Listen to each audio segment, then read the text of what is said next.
हमारे साथ में अगले एक्सपर्ट जुड़ रहे हैं, हमारे साथ में जुड़ रहे हैं संतोष सिंह जी। संतोष सिंह जी, बहुत स्वागत है आपका हमारे साथ जुड़ने के लिए।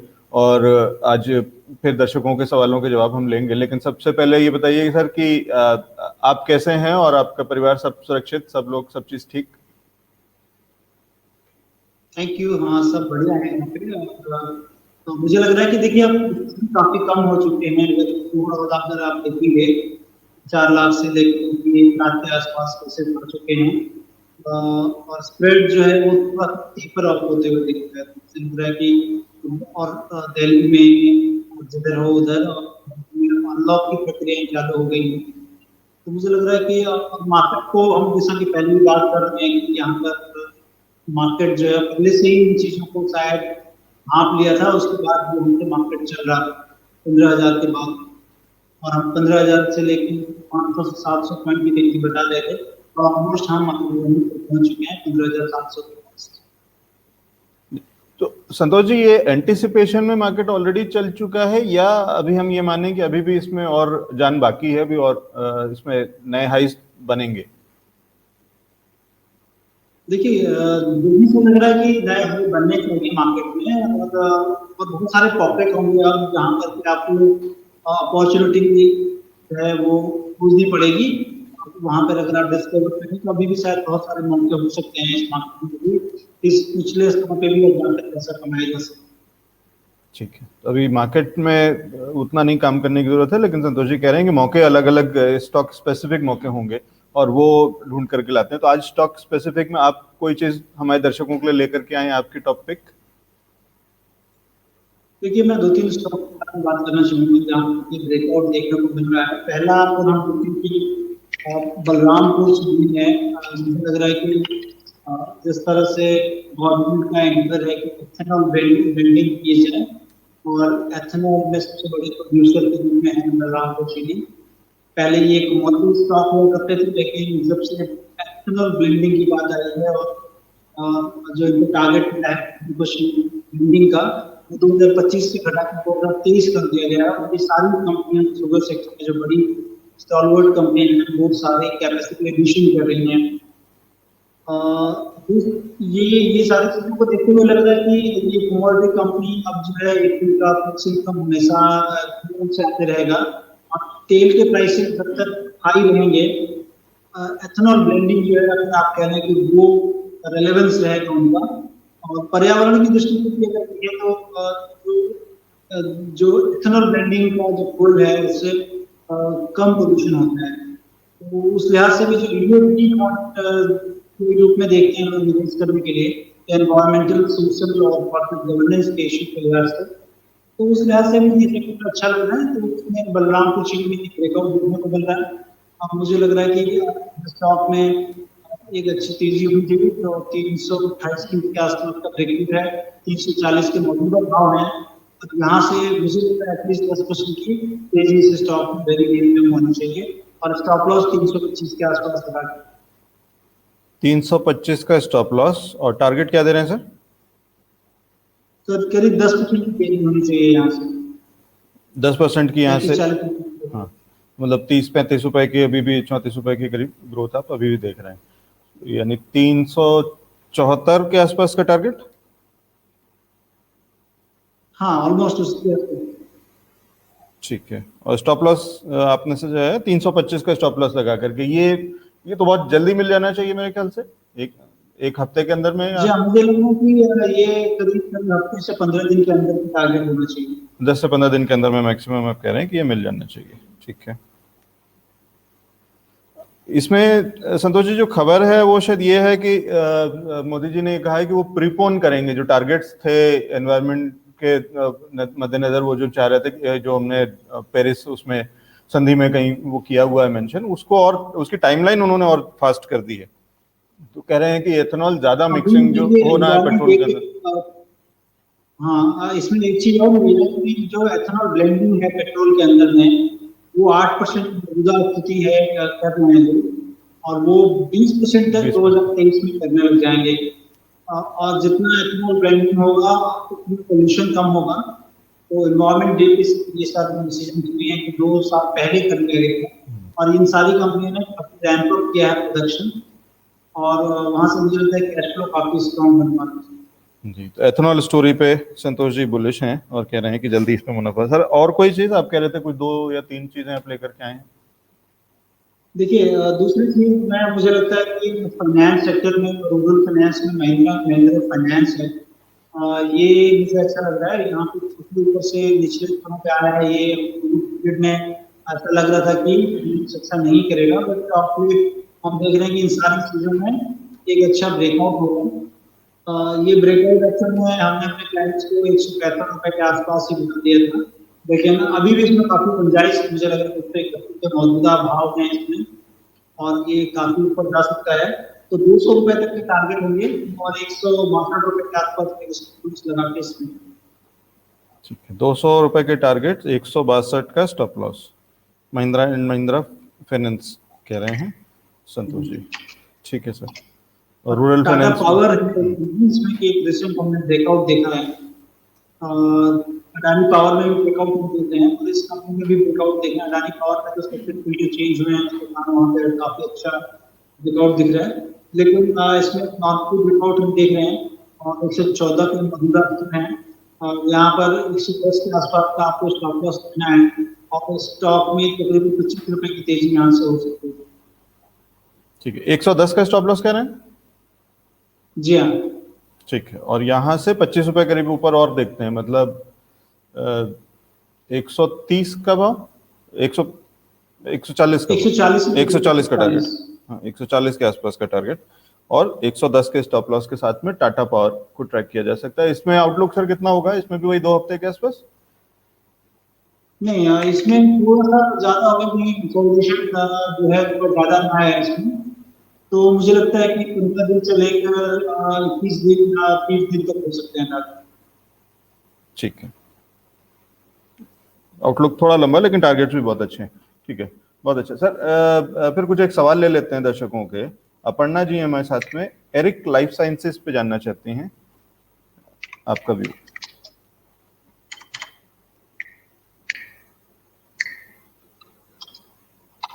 कौन सी लाइफ साइंस? का भाव है, आयुष लाइफ साइंस बताएं आप। Eric life sciences. स्पेलिंग जरा आप स्पेल करेंगे क्या? जी, मैं भी कोशिश कर रहा हूँ इसको देखने की। एरिक नहीं, मुझे लगता है एरिस है, ERIS है ERIS शायद, वही है मुझे लगता है। जी, एरिस लाइफ साइंसेस। ठीक। तो देखिए, एरिस लाइफ साइंसेस में एक अच्छा ब्रेकआउट हमने निचले स्तर पे देखा है।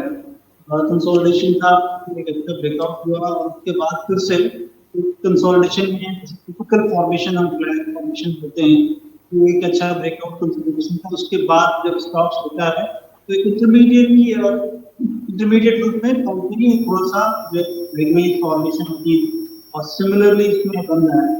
मुझे लग रहा है कि 700 इसमें नेक्स्ट जो है 725 नहीं 730 के ऊपर अगर वो स्टॉक निकलता है 10 रुपये ऊपर, तो इस स्टॉक में अच्छी तेजी होगी, और तकरीबन यहाँ से 70-80 रुपये तेजी हो सकती है इस स्टॉक में, प्रोवाइडेड कि 730 के ऊपर ये निकले, क्लोज हो जाए तो वापस से।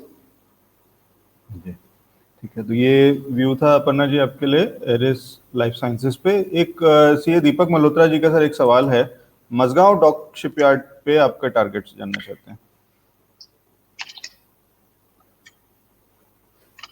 तो ये मझगांव जो कंपनी है ये शिप बिल्डिंग में है, और उसमें अभी जो गवर्नमेंट ऑफ इंडिया ने अनाउंस किया 6 डुबियम को बनाएंगे, वो एनटी के साथ मिलकर ये कंपनी उसमें भागीदारी देगी, जिसमें 70-80 लाख रुपए के शायद ये ऑर्डर होंगे, और उसके कारण ये इसमें आज 14% के करीब की तेजी दिख रहे हैं, और कंसोलिडेशन का ब्रेकआउट है, लेकिन शायद जो है वेरी शॉर्ट टर्म काफी ज्यादा हो चुका है। 240 के आसपास का कुछ में ब्रेकआउट हुआ है, और इसमें आपको जो टारगेट मिलने चाहिए तकरीबन जो है समझिए 300 रुपए के टारगेट लग रहे हैं। ये व्यू है संतोष जी का मझगांव डॉक शिप बिल्डिंग पे। सर क्षितिज जी का एक सवाल है, जानना चाहते हैं क्राफ्ट्समैन ऑटोमेशन पे। Is it a good time to buy?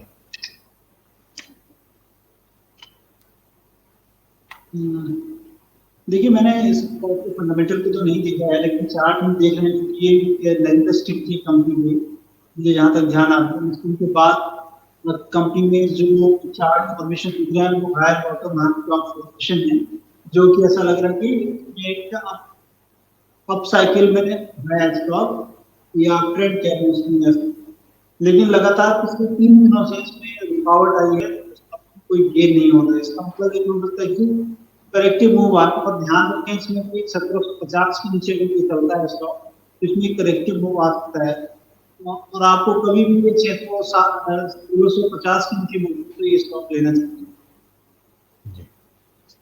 तो ये राय थी क्षितिज जी आपके लिए क्राफ्ट्समैन ऑटोमेशन पे। एक नियमी जी का सवाल है, ये जानना चाहती हैं Santosh ji, please advise on Fortis health care and PNC Infratech. तो 2 सवाल हैं इनके। फोर्टिस हेल्थ केयर,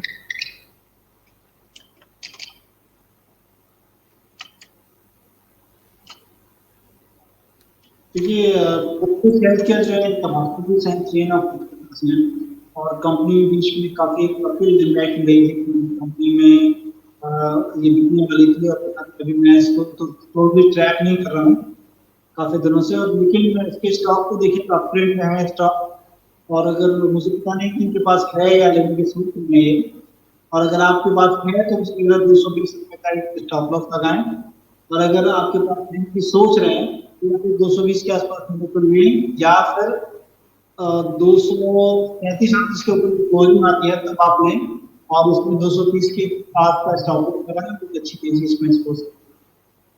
ठीक है, तो ये थे लेवल्स आपके लिए फोर्टिस हेल्थ केयर पे। सर पीएनसी इंफ्राटेक भी देख लीजिए।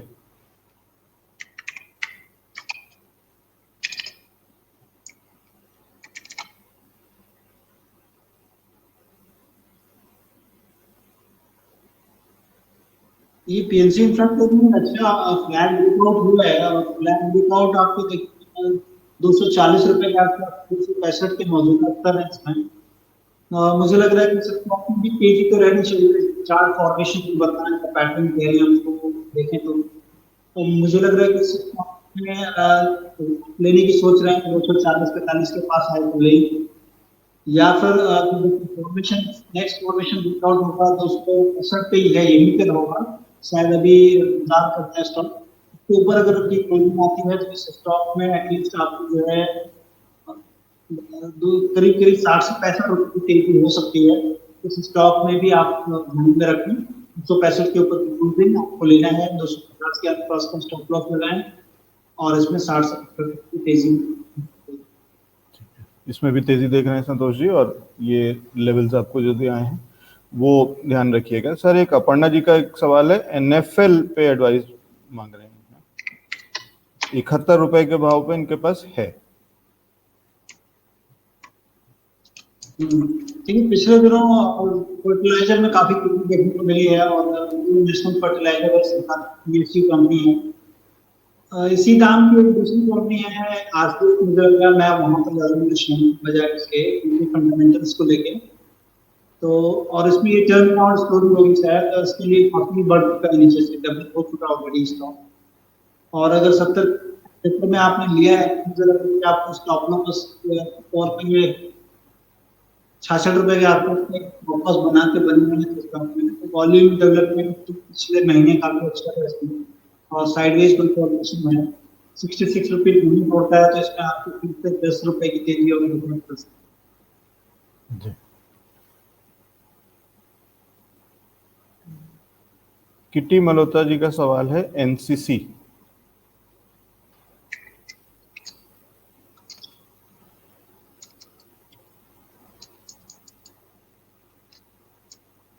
$89 के भाव पे इन्होंने लिया हुआ है, बहुत हाई पे लिया हुआ है। तो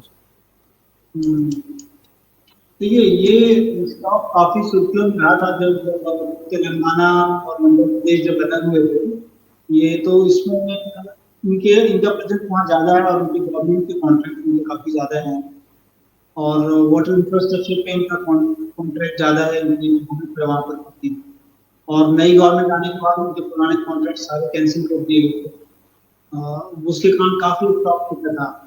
अब धीरे धीरे ये स्टॉक अगर देखेंगे फंडामेंटली काफी अच्छी कंपनी है, इंफ्रास्ट्रक्चर में रिलेटिवली अंश के तक रही है। 2008 की तेजी में देखेंगे तो इंफ्रास्ट्रक्चर के बहुत सारी कंपनियां खत्म हो गई हैं, दिवालिया हो गई, कंपनियां कर गई, लेकिन इस कंपनी ने अपने आप को रिलेटिवली बचा कर रखा था। तो मुझे लग रहा है कि इस नेशनल स्तरों पे आपको निवेश करना चाहिए। आपने लिया है उनके भाव पे अभी और कंसोलिडेशन के अंदर स्टॉक चल गया है, और आपने जब भी लिया होगा मुझे लग रहा है कि स्टॉक में एक अच्छी तेजी आई उसके बाद लिया गया स्टॉक। तो हमेशा इस चीज का ध्यान रखें कि आप अगर किसी भी चीज को चलती हुई ट्रेन पे अगर आप चढ़ते हैं तो उसका जोखिम जो आपको देखने को मिल रहा है वो मिल सकता है। और इसमें मुझे एक चीज और देखने को मिल रही है कि चूंकि ये कंसोलिडेशन में है और 90 रुपए के ऊपर फिर से अगर चलता है ये स्टॉक तो इसमें एक अच्छी तेजी हो सकती है। मुझे लग रहा है कि आपको थोड़ा एवरेज आउट कर लें, अगर आप और नीचे की तरफ चलता है 75 के आसपास वहां पर एवरेज आउट करें, और जो 75 पे लेंगे उसका स्टॉप लॉस 70 के पास रखें। और इसमें फिर से ऊपर के लेवल आपको मिल सकते हैं। इंफ्रास्ट्रक्चर में है कंपनी, और इंडिया में इंफ्रास्ट्रक्चर के डेवलपमेंट होने बहुत सारे बाकी हैं, और गवर्नमेंट की जो पाइपलाइंस में जितनी भी चीजें हैं, कह लें नल से जल, जो घर घर जल पहुंचाने की योजना है, वो सारी चीजों में इस कंपनी की काफी अच्छी महारत है। तो ये इन सारी चीजों से बेनिफिट होगा इस कंपनी को। और तो निचले स्तरों पे आप लेकिन बनाएं पोजीशन, कभी भी कोई भी स्टॉक लें अगर, और बहुत आपको लगे कि जो लेफ्ट आउट फीलिंग होती है ना कभी, अगर स्टॉक बहुत तेज चल जाता है तो उसमें आप केवल और केवल बहुत ही स्मॉल क्वांटिटी लें, लाइक 20% लें, 15% लें, और मोस्ट ऑफ द टाइम्स आप इसको टाइम दें और एक्यूमुलेट जब करें, जब नीचे की तरफ स्टॉक आए तब वहां पर एंटर करें। तो क्या होता है कि आपको रुपी कॉस्ट एवरेजिंग होती है और आपको आपके लिए जो है सिरदर्द नहीं होता उस स्टॉक पर। ठीक है, इनफैक्ट उनका सवाल यही है उसके आगे जो उन्होंने अगला सवाल पूछा है कि क्या अभी के भाव पे क्या एवरेजिंग करी जा सकती है। आप जो कह रहे हैं कि 75 उसके आसपास आता है तो एवरेजिंग करी जा सकती है, क्या अभी भी करी जा सकती है 83 के भाव पे, क्योंकि इनकी खरीद तो हाँ 89 की देखिए खरीद है और 83 पे भाव चल रहा है, मतलब 6 रुपए नीचे आप ले रहे हैं। मुझे नहीं लगता कि 6 रुपए नीचे ही करना चाहिए, और इसके पहले 70 रुपीज जा चुका था स्टॉक। और आप ध्यान रखें कभी भी आप अगर एवरेज करते हो तो एटलीस्ट मोर देन 10% का से ज्यादा का हम जो रखते हैं अपने, कभी भी हम लोग जब करते हैं तो एटलीस्ट 15 to 20% मैं तो देखता हूँ कि उसके नीचे अगर मिलता है स्टॉक तो हम वहां से एवरेज करते हैं। और उसको तो फंडामेंटल भी चेक करते हैं कि उस समय कोई चीजें ऐसी तो नहीं है जो कि खराब हो चुकी हैं स्टॉक के लिए, और लॉन्गर टर्म में वो खराब नहीं हो जाए स्टॉक। और अगर सारी चीजें इन प्लेस हैं तो मैं 15 to 20% जब करेक्ट होता है जहां से मेरे लिए हुए प्राइस हैं तो मैं वहां पर एंटर करने की सलाह देता हूँ।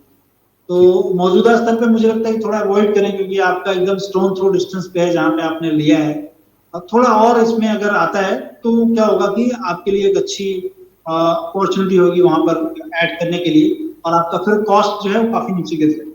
ठीक है, तो ये सलाह किटी जी आपके लिए है कि इस भाव पे, करंट भाव पे अभी एवरेजिंग मत करिए। और एक फॉर्मूला भी जो संतोष जी ने दिया है कि जिस भाव पे आप लेते हैं उस पे अगर उस नीचे आ रहा है करेक्शन, आपको करेक्शन में अगर उसको एवरेजिंग करनी भी है तो कम से कम 20 से 25% नीचे कम से कम होना चाहिए भाव, तब एवरेजिंग करें। और उससे पहले एक बार ये जरूर चेक कर लें कि वो जो गिरावट है, वो करेक्शन जो है वो टेक्निकल गिरावट है, करेक्शन है, या फंडामेंटल्स की वजह से। तो अगर कहीं कुछ फंडामेंटल्स में कोई ऐसा कॉर्पोरेट गवर्नेंस इशू है या कोई और ऐसा कारण है जिसकी वजह से ये गिरावट है, तो फिर वहां पे एवरेजिंग की भी सलाह नहीं होती है। तो ये है सलाह संतोष जी की एनसीसी पे। सर एक चेतन जी का सवाल है, आईटीसी पे पूछ रहे हैं। आईटीसी पे आजकल वैसे ही बहुत सारे चुटकुले बन रहे हैं जो हम लोग एक बार पहले भी डिस्कस कर रहे थे कि किसी सीए ने सजेस्ट किया है कि इसको मूवेबल प्रॉपर्टीज में काउंट किया जाना चाहिए, और रिटर्न के अंदर में उसको एसेट्स में मूवेबल, इमूवेबल सॉरी एसेट्स में, जैसे कि प्लॉट होता है, रियल एस्टेट जैसी चीजें होती है, उस तरीके से आईटीसी को भी गिना जाना चाहिए, क्योंकि ये मूव नहीं करता है। इधर कुछ दिनों में बहुत छोटा मोटा तो मूवमेंट दिख रहा है। 5 साल के लिए अगर ये पूछ रहे हैं चेतन जी कि क्या इसको लिया जा सकता है? देखिए सबसे पहली चीज है कि मूवेबल हो या इमूवेबल हो, उसके प्राइस को देख के तो ऐसा ही लगता है कि ये जैसे कि जड़वत हो गया है, किसी चीज को जैसे जड़ में पकड़ लिया है और उसके भाव मूव नहीं कर रहे हैं। मैंने भी इस पे एक वीडियो बनाया था और उसमें काफी मैंने जोर दिया था इस पे कि इसके फंडामेंटल्स में जो प्रॉब्लम है एक्चुअली, और बहुत डिटेरियोरेट भी नहीं हो रहा और बहुत अच्छे भी नहीं हो रहे हैं, और जिसके कारण कि आप देखेंगे कि 2013 से लेकर अभी तक स्टॉक के प्राइस में कोई ज्यादा मोमेंटम नहीं आया है, सिवाय बीच बीच में कभी एक बार 300 के ऊपर गया था, लेकिन मोस्टली इसी भाव पे रह रहा है। और उसमें डिविडेंड यील्ड भी आपको बहुत ही कम दे रहा है स्टॉक, अगर आपने 10 साल पहले भी स्टॉक लिए हो तो मुझे लग रहा है कि और कंपनी के सबसे बड़ी चीज है कि एक कॉन्ग्लोमरेट कंपनी है और कंपनी के पास 5 वर्टिकल्स हैं मोस्टली, अगर आप देखेंगे, और सिगरेट ही केवल इनका अच्छा कर रहा है जो कि इनका पुराना बिजनेस था। कंपनी डाइवर्सिफाई करने की सोच रही है और उसके कारण कंपनी ने एफएमसीजी के बिजनेस किए हैं, जिसमें कि बहुत सारी टॉयलेटरीज हैं, बिस्किट्स हैं, ईटेबल्स हैं, अगर आप कह लें बहुत सारी चीज इन्होंने बनाई हैं, लेकिन उसमें मार्जिन काफी ज्यादा अपने कंपटीशन से बहुत ही कम है।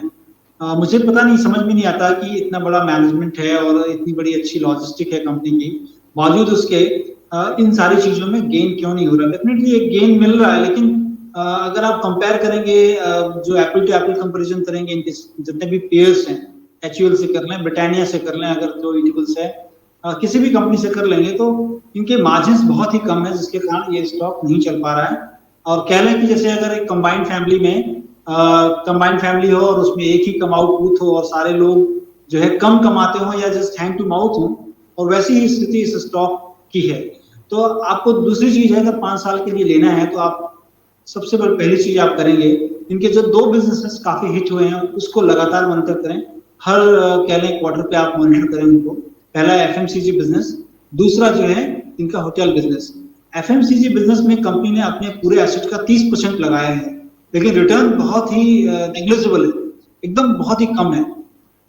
और अगर आप देखें कि इनका जो होटल बिजनेस है उसमें 18-19% अपने टोटल एसेट का इन्होंने लगा रखा है, और वो लगातार 1.5 सालों से अंडर परफॉर्म कर रहा है, क्योंकि कोविड-19 पीरियड है, सारी चीजें बंद हैं, लोग घूमने नहीं जा पा रहे हैं, बाहर नहीं निकल रहे हैं, तो होटल्स में इनको हिट हो रहे हैं, वहां पर एबिटा भी लॉस हो रहा है कंपनी। तो ये सारी चीजें आप मॉनिटर रखें। और 2 बिजनेसेस इनके, अगर जैसे होटल है तो हमको लग रहा है कि शायद कमिंग नवंबर दिसंबर तक सारी चीजें अनलॉक हो जाएंगी, और उस समय तक शायद जो है आपको होटल में बुकिंग नहीं मिले, ऐसे बड़े बड़े लोग कह रहे हैं, लोग घूमने निकलेंगे, तो उस लिहाज से होटल शायद ठीक करेगा। लेकिन एफएमसीजी पे जहां पर 30% के करीब कंपनी अपना एसेट लगाई है, उसको लगातार मॉनिटर करें, और अगर वहां पर कोई भी अपटिक होता हो तो अभी 212 के भाव में अगर आप 250 में भी मिले तो मुझे लगता है कि उस 350 जल्दी हो जाएगा।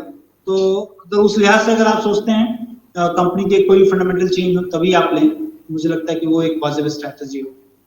संतोष जी, इसी में एक चीज और उस पर डिस्कस करना चाहूंगा कि आईटीसी में जो आप कह रहे हैं कि डाइवर्सिफाई इन्होंने किया, और लेकिन उन चीजों में बहुत ही मिले जुले से नतीजे हैं या बहुत अच्छा कुछ नहीं हुआ, उससे फर्क नहीं पड़ा, 30% इन्वेस्ट किया और उस तरीके के रिटर्न्स नहीं है, मार्जिन बहुत कम है। क्या इसका एक कारण ये भी हो सकता है कि कंपनी का डीएनए, जो कंपनी शुरुआत आईटीसी जो है वो किसी ऐसी प्रोडक्ट रेंज से थी जहां पे उन्हें ऐड करना वैसे भी मना भी है और उसकी जरूरत भी नहीं थी, ब्रांडिंग की जरूरत भी नहीं थी, और वो वैसे ही बिक जाती है कि सिगरेट को किसी ब्रांडिंग की जरूरत नहीं पड़ती है, वो एक एडिक्शन वाली चीजों में आ जाती है कि जो शुरू कर देते हैं बच्चे, वो लेते रहते हैं जो यंगस्टर्स या जो भी उसके अंदर में, तो वो बिकती ही बिकती है चाहे कुछ भी हो जाए। और अब जिस सेक्टर में जब डाइवर्सिफाई करके जब उसमें जा रहे हैं एफएमसीजी में, जब बहुत सारे फूड रिलेटेड और उस तरीके की चीजें, तो इनोवेशन इनकी अच्छी थी, मैंने वो प्रोडक्ट रेंज देखी है, वो जो फ्रोजन फूड्स और वो सारी चीजें, तो वो इनोवेशंस में उसके उन सब चीजों में कोई कमी नहीं है। लेकिन उस बिजनेस को समझना और उसमें काफी टाइम लगेगा, या वो डीएनए क्योंकि नहीं है, आप किसी ऐसी प्रोडक्ट रेंज से आते हैं जो कि जिसको कहा जाए कि वो उड़ के बिकने वाला प्रोडक्ट था, और उसके बाद आप ऐसे प्रोडक्ट में आए जो कि अब आपको धक्का दे करके बेचना होता है प्रमोट करके, तो शायद वो एक प्रॉब्लम क्या आपको लगता है कि आईटीसी के साथ में है? देखिए, डीएनए का डेफिनेटली प्रॉब्लम होता है, लेकिन जब ट्रांसफॉर्मेशन करती है कंपनी तो लीडरशिप एक बहुत बड़ी चीज होती है हर किसी भी कंपनी के लिए, और मुझे लगता है कि वो थोड़ा एक इस कंपनी में वो एक अभाव है, जो कि लीडरशिप, एक बढ़िया लीडरशिप हो और जो कि बिजनेस को समझता हो, जो कि इन सारे बिजनेसेस को अच्छी तरह से करता हो। आप अपने प्लेटर में बहुत सारी चीजें रख लें, लेकिन आप एक चीज बताएं मेरे को कि आपको कौन सी चीज आईटीसी की अपील करती हो।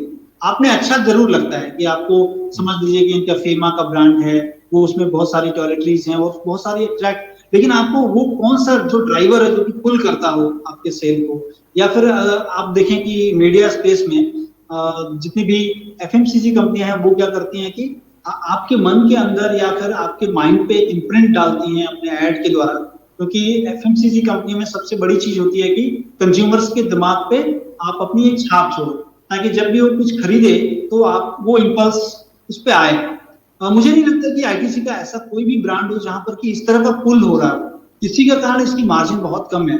और इनके कॉम्पिटिटर की आप अगर बात कर लें, ब्रिटानिया के बहुत सारे प्रोडक्ट होंगे जहां पर कि आपको अगर कोई भी बिस्किट खाने का मन होता होगा तो आप ब्रिटानिया की तरफ जरूर आपका ध्यान जाएगा, आईटीसी की तरफ शायद कम ही जाए। ठीक है, सनफीस्ट के ब्रांड आपको उतने ज्यादा शायद अट्रैक्ट नहीं करते हों, लेकिन अगर वहीं पर एचयूएल की ब्रांड कर लें, उनके टॉयलेटरीज में एन नंबर्स ऑफ ब्रांड्स हैं, एन नंबर्स ऑफ प्रोडक्ट्स हैं, जहां पर कि आप अगर जाओगे स्टोर पे या फिर अगर ऑनलाइन बुक करते हो तो आप तुरंत उन्हीं का प्रोडक्ट लोगे।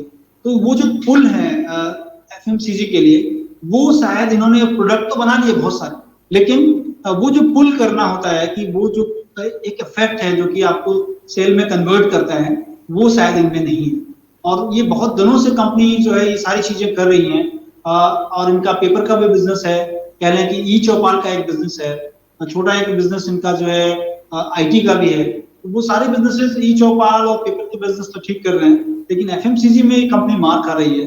केवल और केवल आशीर्वाद ही है जो कि ध्यान आता है कि अगर आप जाते होगे स्टोर में तो आशीर्वाद का एक ब्रांड है जिसको कि जहां पर की पुल होता होगा डिमांड, लेकिन वहां पर भी मार्जिन बहुत ही थिनर है।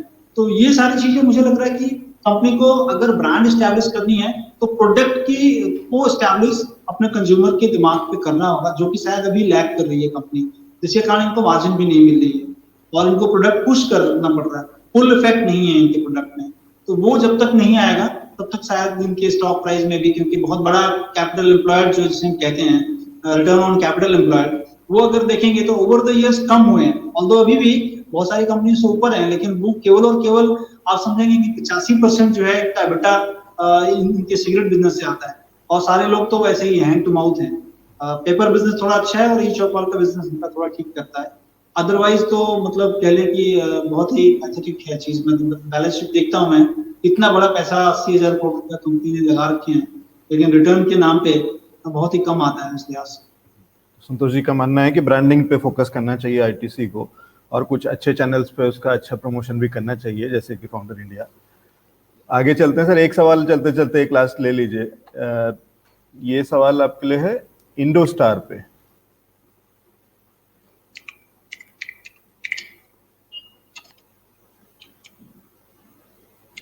देखिए, इंडोस्टार के फंडामेंटल्स तो मैंने अभी नहीं देखे हैं, बट 383 रुपए के मौजूदा भाव हैं और इसमें एक ब्रेकआउट देखने को मिल रहा है, तो मुझे लगता है कि आपको यहाँ पर जिस तरह से ब्रेकआउट है, इसमें आपको एटलीस्ट 10 रुपए या 12 रुपए का एक स्टॉप लॉस लगाएं, और जितना शेयर लेना है उसका 50% लेना चाहिए मुझे लग रहा है। और इस स्टॉक में एटलीस्ट जो है 60 से 70 रुपए की तेजी यहाँ से हो सकती है। वॉल्यूम काफी अच्छे डेवलप हुए हैं कुछ दिनों में, लास्ट के 8 से 10 दिनों के अंदर वॉल्यूम का अच्छा डेवलपमेंट होना, ब्रेकआउट होना कंसोलिडेशन का थोड़ी देर जरूर हो चुकी है। मुझे लग रहा है कि यहाँ पर अगर पकड़ा गया होता है इसको 320-25 में, तो वो काफी अच्छे भाव थे, वहां पर इंडिकेशन वहीं से चालू हो रहे थे, लेकिन अब पूरे फॉर्मेशन का काफी दिनों से कंसोलिडेशन का ब्रेकआउट हो रहा है, तो अभी भी यहाँ से बनाया जा सकता है, और केवल 10 से 12 रुपए का एक स्टॉप लॉस लगाएं और 70 से 80 रुपए की तेजी हो सकती है इसमें। ठीक है, ये सलाह राजा मुखर्जी जी आपके लिए इंडोस्टार पे। बहुत शुक्रिया संतोष जी हमारे साथ में जुड़ने के लिए, समय निकालने के लिए, और ये महत्वपूर्ण राय देने के लिए अलग अलग शेयर्स पे। Thank you so much.